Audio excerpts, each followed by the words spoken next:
Cooker விசில மறந்து உணவு வீணாகி போச்சா? இனி அந்த கவலையே வேண்டாம். வழங்குகிறோம் உலகின் முதல் விசில் கவுண்டர் குக்கர், புதிய அல்ட்ரா குரோனோ.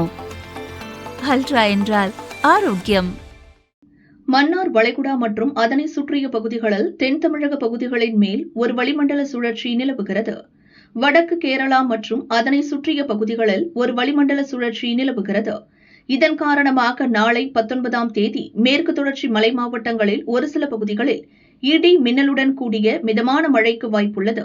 மணிக்கு 40 முதல் 50 கிலோமீட்டர் வேகத்தில் பலத்த காற்று வீசும். தமிழகம், புதுவையின் பிற பகுதிகளில் இடி மின்னலுடன் லேசான மழைக்கு வாய்ப்புள்ளதாக வானிலை ஆய்வு மையம் அறிவித்துள்ளது. 20ஆம் தேதி வானிலையில் பெரிய அளவில் மாற்றம் இருக்காது. தமிழகம், புதுவையின் ஓரிரு இடங்களில் லேசான மழைக்கு வாய்ப்புள்ளதாகவும் அறிவிப்பு வெளியாகியுள்ளது.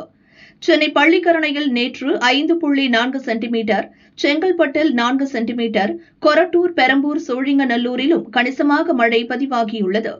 மத்திய மேற்கு மற்றும் மத்திய கிழக்கு அரபிக்கடல் பகுதிகளில் சூறைக்காற்று வீசும்.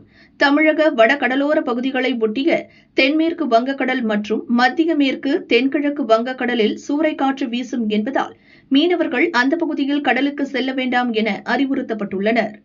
அதிகபட்ச வெப்பநிலையாக சென்னை விமான நிலையத்தில் 40 டிகிரி செல்சியஸ் வெப்பம் பதிவாகியுள்ளது.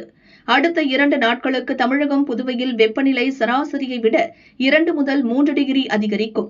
சென்னையில் வானம் மேகமூட்டத்துடன் காணப்படும் எனவும் வானிலை மையம் எச்சரித்துள்ளது. ஜூன் 1 முதல் ஜூலை 18ஆம் தேதி வரையிலான காலத்தில் தமிழகம், புதுவையில் சராசரி மழை அளவை விட 1% மழை குறைவாக பதிவாகியுள்ளது குறிப்பிடத்தக்கது.